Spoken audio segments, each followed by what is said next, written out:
The enormous silver spaceship hung motionless against the backdrop of endless stars. Inside, James Miller's heart raced as he approached the massive doors of the Galactic Council chamber.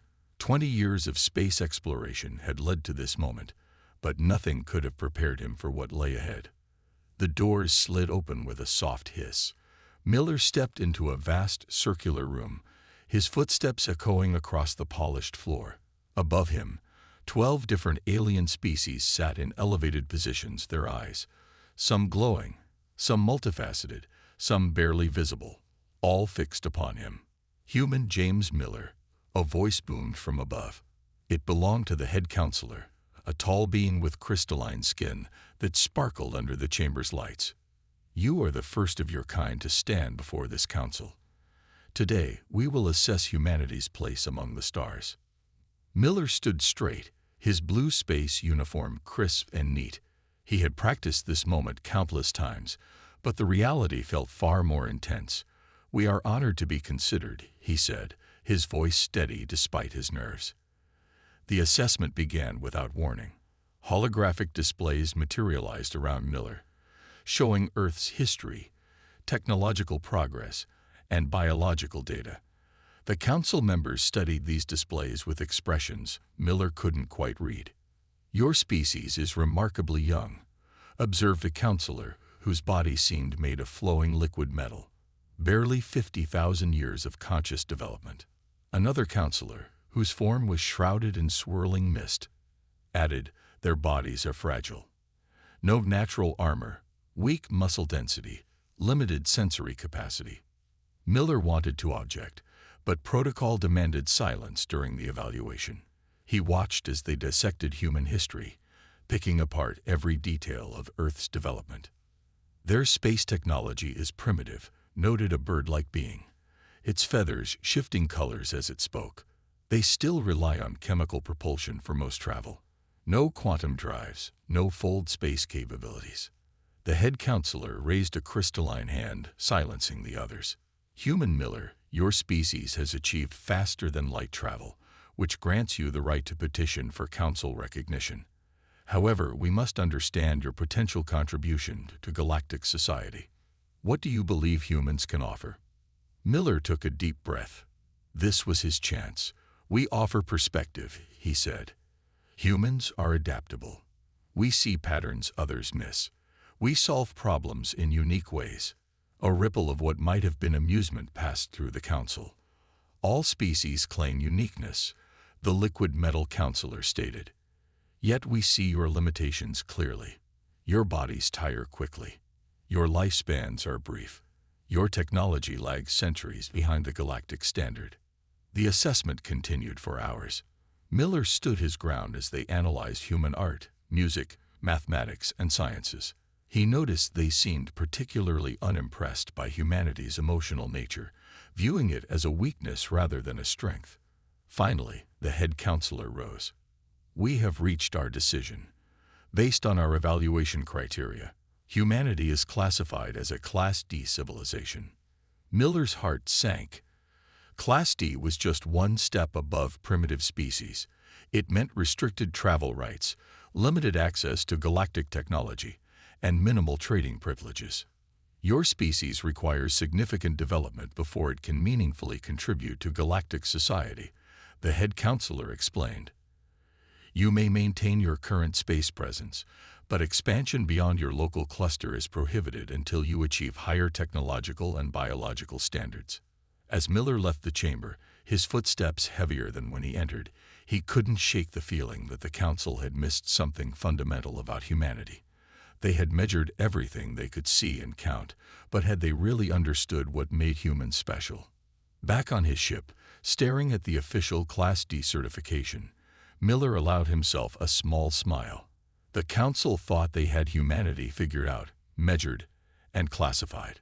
But if there was one thing human history had proved time and time again, it was this. Never underestimate a species that had survived and thrived against all odds on a planet that had tried to kill them countless times. Little did the council know, they had just made the same mistake so many others had made before them.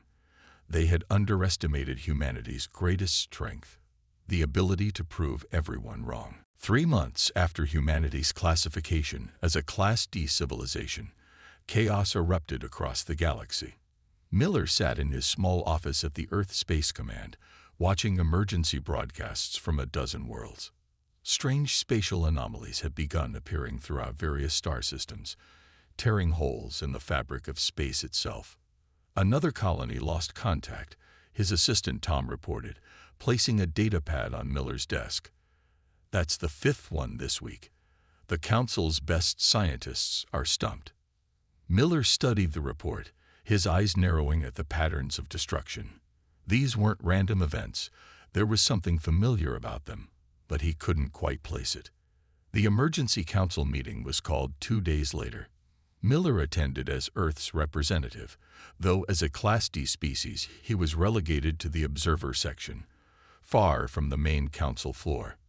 The head counselor's crystalline form seemed dimmer than usual, dulled by worry. "The anomalies are spreading faster than predicted," they announced. 3 major systems have already been evacuated. Our best minds have failed to find a solution. The bird-like counselor fluttered their feathers anxiously. "Our quantum containment fields are useless. The anomalies simply pass through them like they don't exist." Miller watched as the galaxy's most advanced species argued among themselves. The liquid metal counselor proposed using their strongest weapons to destroy the affected regions. Others suggested mass evacuation of threatened systems. None of their solutions seemed to address the root cause. During a brief recess, Miller studied the holographic display of affected systems. Something about the pattern nagged at his mind. He pulled out his personal tablet, comparing the anomaly data with various scientific models. Nothing matched until he tried something unusual. He overlaid the pattern with an old Earth music sheet. His heart skipped a beat. The correlation was impossible to ignore. Breaking protocol, Miller stood up from his observer's seat. "Counselors," he called out, his voice echoing in the chamber. "I request permission to speak." The council chamber fell silent. The head counselor turned their crystalline face toward him. "This is most irregular, Human Miller. You are here as an observer only." "I understand," Miller said, standing his ground. "But I believe I've noticed something about these anomalies that might help." Murmurs of dismissal rippled through the chamber. The liquid metal counselor's surface rippled with what might have been amusement. What could a Class D species possibly notice that our experts missed? "The pattern," Miller said, projecting his tablet's display onto the main holographic screen. "It's not random. It follows a specific sequence, similar to something we have on Earth called music." The council chamber erupted in dismissive chatter. The head counselor raised their hand for silence. "Human Miller, are you suggesting these devastating spatial anomalies are following some primitive Earth entertainment pattern?" "Not exactly," Miller replied. "I'm suggesting that the universe might be trying to tell us something in a language that happens to share patterns with human music theory. The anomalies aren't just destroying space, they're creating a pattern we might be able to predict and understand." The misty counselor swirled in agitation. "This is absurd. We cannot base our response to this crisis on primitive human entertainment concepts." But the head counselor studied the display thoughtfully. The correlation between the anomaly patterns and Miller's musical overlay was undeniable. After a long moment, they spoke. "All our conventional approaches have failed.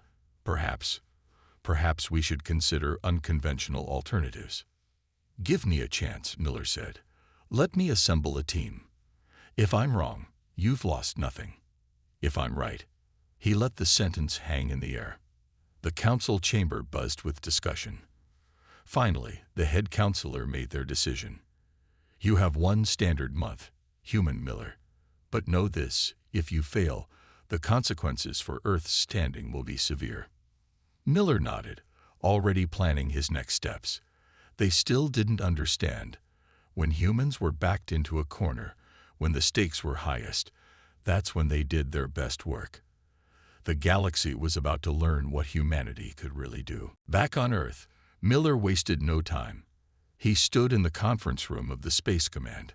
facing the two people he believed could help save the galaxy. Through the window behind him, the sunset painted the sky in shades of orange and purple.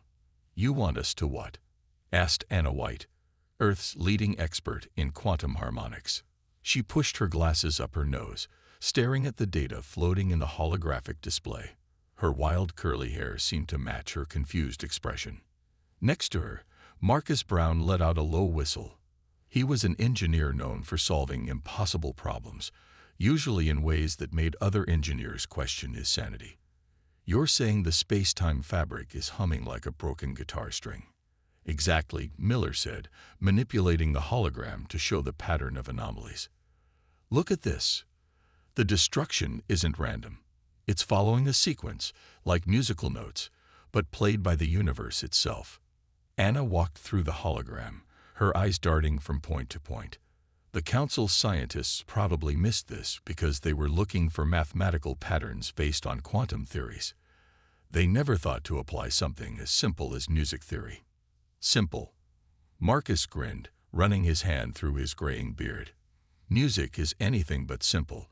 It's math and art and emotion all wrapped into one. Every culture in human history has had music, even before they had written language." Miller nodded. "That's why I need you both.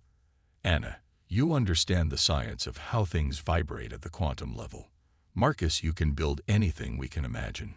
Together, we might be able to figure out how to stop these anomalies." The room fell silent as both experts studied the data. Outside, stars began appearing in the darkening sky. Finally, Anna spoke. "The Council gave you 1 month." She shook her head. "Even if we're right about the musical pattern, building something that could affect space-time at this scale, it's never been done before."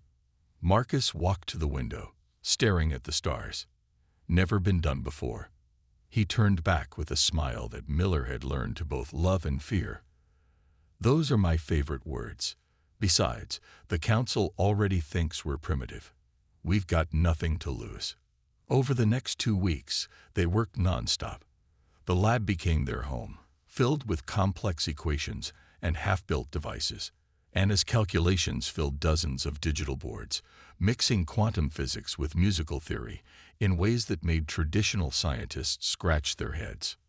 Marcus built prototype after prototype, each one designed to generate specific vibrations in space-time.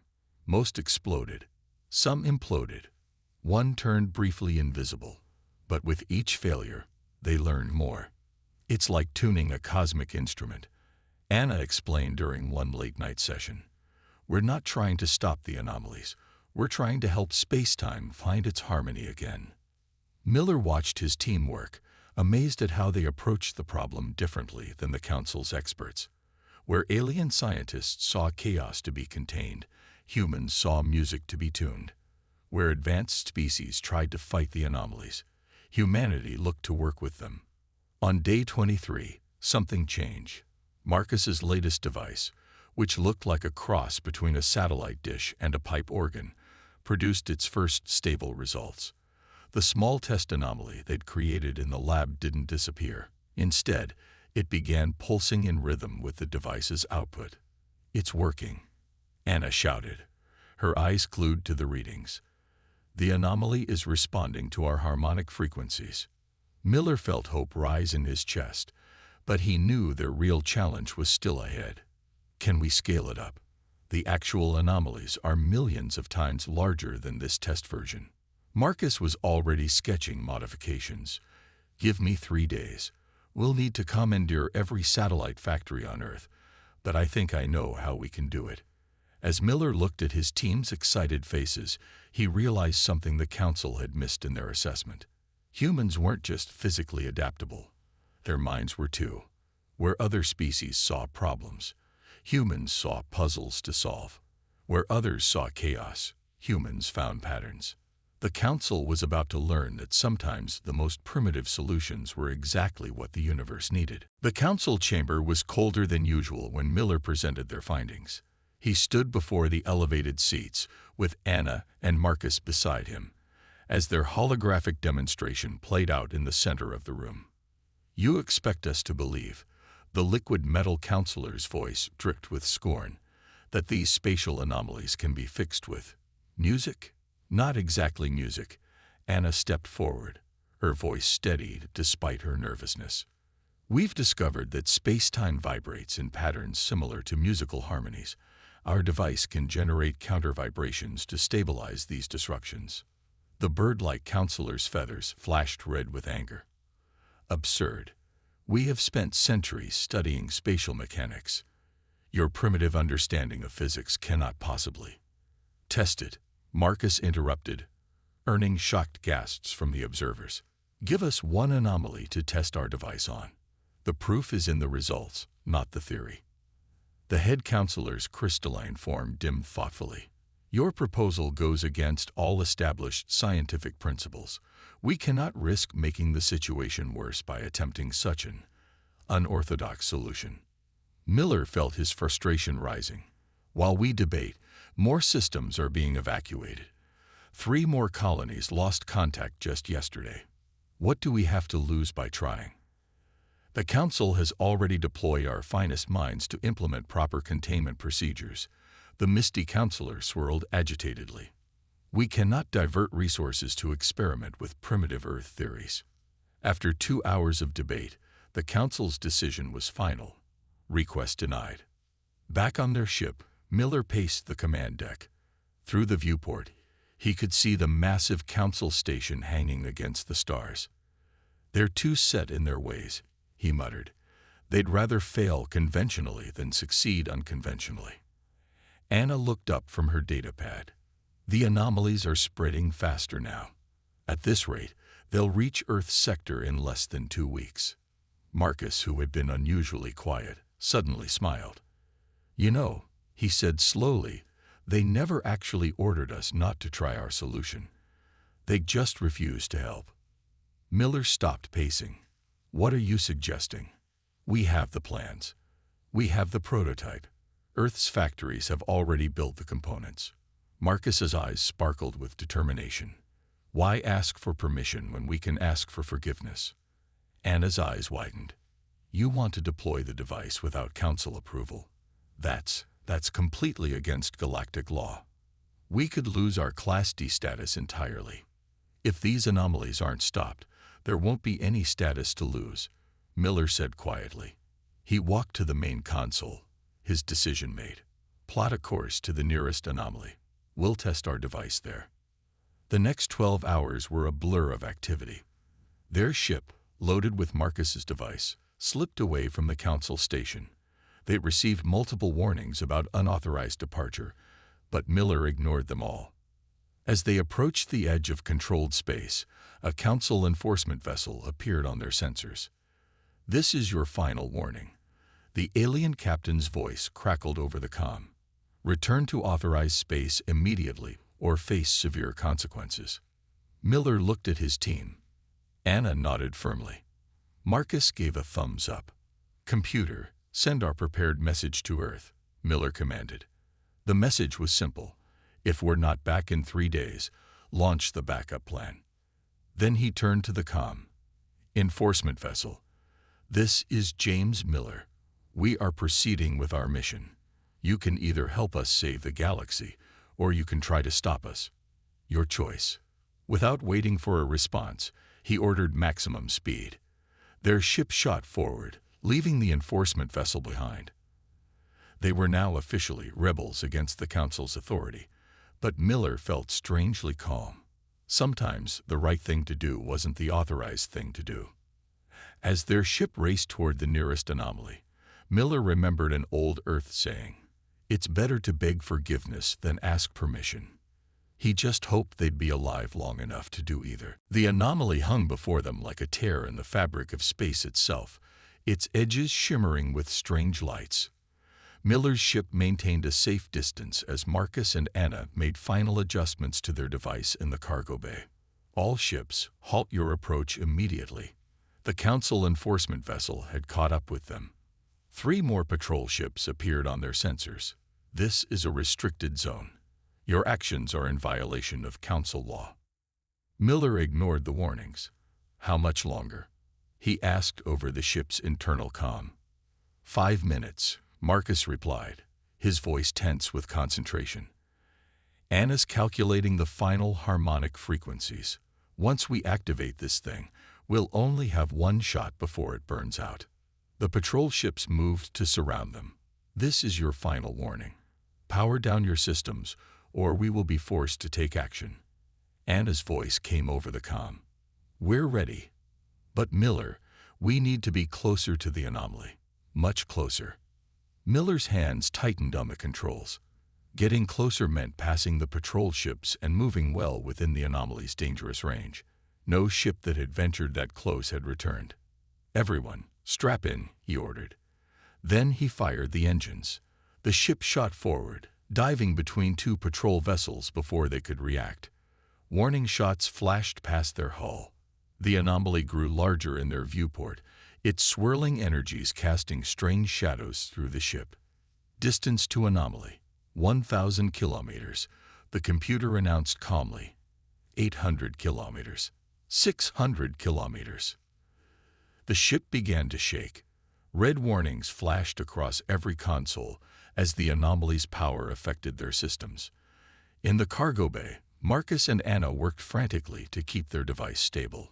Hull stress exceeding safety limits, the computer warned. 400 kilometers to anomaly. That's close enough, Anna shouted. Activating now. The device powered up with a deep humming sound that resonated through the entire ship. Marcus had designed it to look like a massive tuning fork, and now its prongs began to glow with building energy. Energy patterns are matching the anomaly's frequency, Anna reported excitedly. The harmonics are aligning. Wait, something's wrong. The ship shuddered violently. Through the viewport, Miller watched as their energy beam reached the anomaly. For a moment, nothing happened. Then the anomaly's swirling patterns began to change.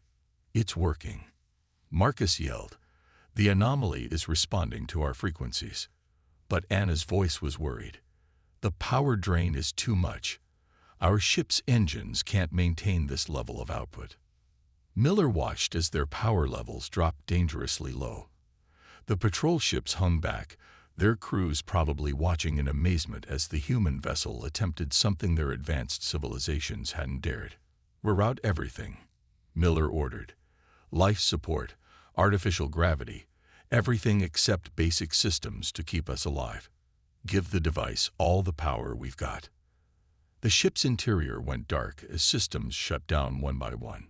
The artificial gravity disappeared, leaving them floating at their stations. The temperature began to drop as life support powered down, but the device kept working. Through the viewport, Miller watched in awe as the anomaly's chaotic energies slowly began to stabilize. Its wild, destructive patterns smoothed out, following the harmony their device was creating. It's actually working. Anna's voice was filled with wonder. The anomaly is accepting our harmonic frequencies. It's stabilizing. Just then, their power reserves hit critical levels. The device's glow began to fade. No, no, no, Marcus shouted. We're losing power too soon. We need just a few more minutes. Miller was about to order all remaining power to the device when something unexpected happened. One of the patrol ships moved closer, extending its energy beam toward their ship. Human vessel. A familiar voice came over the comm. It was the enforcement captain. We are providing emergency power. Continue your attempt. One by one, the other patrol ships moved into position, linking their energy systems to the human vessel. The device's glow strengthened again, and the anomaly's stabilization continued. Miller smiled. Even the Council's own enforcement ships could see that sometimes the unconventional solution was the right one. Sometimes you had to trust that the impossible might just be possible. The anomaly's light changed from angry reds to peaceful blues. For the first time in months, space itself seemed to be at peace. News of the human team's success spread quickly across the galaxy. Their method had worked perfectly on 3 more anomalies, each time supported by Council patrol ships that had witnessed the first success. But their victory celebration was cut short by an urgent transmission from the Council station. Multiple anomalies have appeared in the Council home system. The head counselor's voice was tight with fear. "They're merging together, creating something we've never seen before." Miller and his team watched the transmission in horror.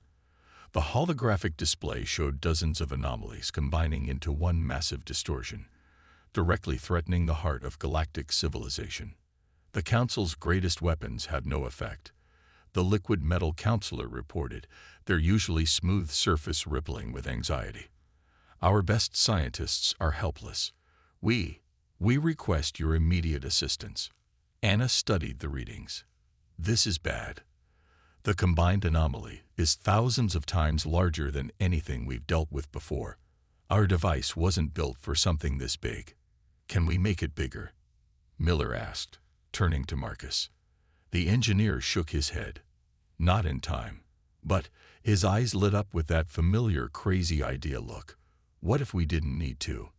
What if we could use the Council station itself?" "What do you mean?" Miller asked. Marcus was already drawing on his tablet.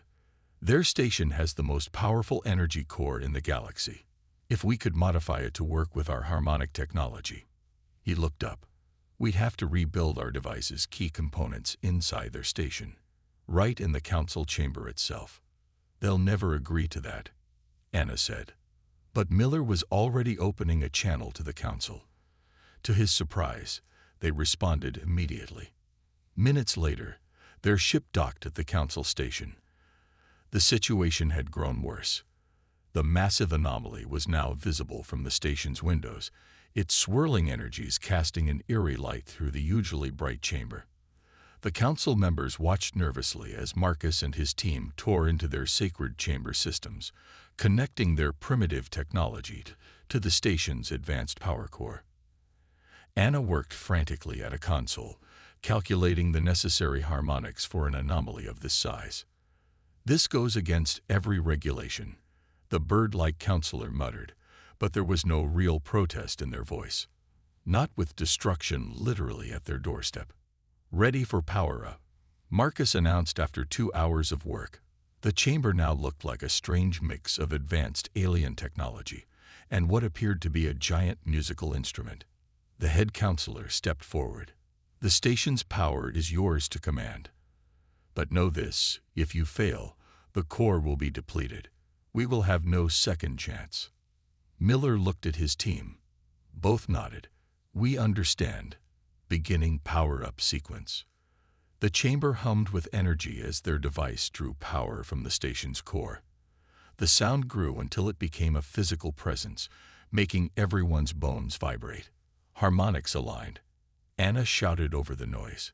"But something's different about this anomaly. The pattern. It's more complex." Marcus rushed to adjust the controls. "The frequency is shifting. We need to adapt." That's when Miller heard it. In the chaos of energy and sound, there was a pattern. It reminded him of something. "It's not one song," he said suddenly. "It's many songs played together. Like an orchestra." He turned to Anna. "Can you split the harmonics? Create different frequencies for different parts of the anomaly?" Her eyes widened.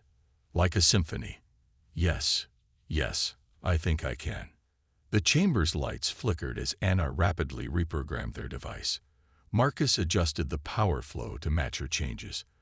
The humming sound separated into distinct tones, each targeting a different part of the massive anomaly. Through the window, they watched as their energy symphony met the chaotic anomaly. At first, nothing seemed to happen. Then, slowly, the wild energies began to respond, like an audience falling silent as music begins to play. The council members watched in amazement as the destructive force threatening their civilization began to dance to humanity's tune. The impossible was happening right before their eyes, led by a species they had dismissed as primitive. 1 week after the successful stabilization of the council system's anomaly, Miller stood once again in the Great Chamber. This time, though, he wasn't in the observer section. He stood on the main floor, with Anna and Marcus beside him. The chamber had been repaired, but their modified devices remained integrated into its systems, a permanent reminder of how humanity had saved the heart of galactic civilization. The head counselor's crystalline form glowed brighter than ever as they spoke. "We have gathered today to acknowledge something unprecedented. Our assessment of humanity was incomplete." The liquid metal counselor, who had once dismissed humans so easily, moved forward. "In our search for advancement, we became fixated on technological progression alone. We failed to recognize that true civilization encompasses more than just scientific achievement. Your species," the bird-like counselor added, their feathers shimmering with respectful blues and golds, "showed us that creativity and innovation can surpass pure technological advancement. You saw patterns we missed, found solutions we couldn't imagine." Miller listened as each council member spoke, acknowledging how humanity's different way of thinking had saved them all. The misty counselor even admitted that their initial classification had been based on narrow criteria that failed to measure humanity's real potential. Therefore, the head counselor announced, their voice carrying through the chamber, "We hereby reclassify Earth and humanity as a Class A civilization, with all rights and privileges thereof." A murmur of approval ran through the gathered representatives of various species. Miller felt a surge of pride, but kept his face composed. Hannah, however, couldn't hide her smile, and Marcus was grinning openly. Furthermore, the head counselor continued, "We request that humanity lead a new council initiative. We wish to establish an interstellar program combining art, music, and science, a program that will help us better understand the harmony of the universe itself." Miller stepped forward. "We would be honored," he said, "but on one condition." The council members stirred. It was unusual for anyone to place conditions on council requests. But the head counselor nodded for him to continue. "The program must be open to all civilizations, regardless of their classification," Miller said. "Because if we've learned anything from this experience, it's that great ideas can come from unexpected places." The chamber fell silent for a moment before the head counselor spoke. "Agreed. Your wisdom continues to impress us, Human Miller." As the formal ceremony concluded, Miller found himself looking out one of the chamber's great windows. The stars seemed brighter somehow, as if the universe itself was pleased with this new direction. Anna joined him at the window. "You know what's funny?" she said. "Their advanced technology wasn't the problem. They just forgot to keep wondering, to keep asking, what if?" Marcus walked up on his other side. "That's humanity's real strength, isn't it? We never stop asking questions. We never stop trying new things, even when everyone says we're wrong." Miller nodded. "And now we can help others remember how to do that too." Later, as their ship prepared to return to Earth with the news of humanity's new status, Miller received one final message from the head counselor. "We have learned a valuable lesson." The message read, "True advancement comes not from perfecting what we know, but from being brave enough to try what we don't understand. Your species may be young, but you have much to teach us about seeing the universe with new eyes." As Earth came into view through their viewport, Miller thought about how far they'd come. From being dismissed as primitive to being celebrated as innovators, all because they refused to accept limitations, refused to stop trying, refused to be underestimated. Humanity had proven them wrong, not through superior technology or advanced weapons, but through the very things that made them human: creativity, determination, and the ability to find harmony in chaos. The stars stretched out before them, no longer limited by artificial classifications. The galaxy was entering a new age, one where wisdom could be found in unexpected places, and where the music of the spheres played a tune that all species could hear together.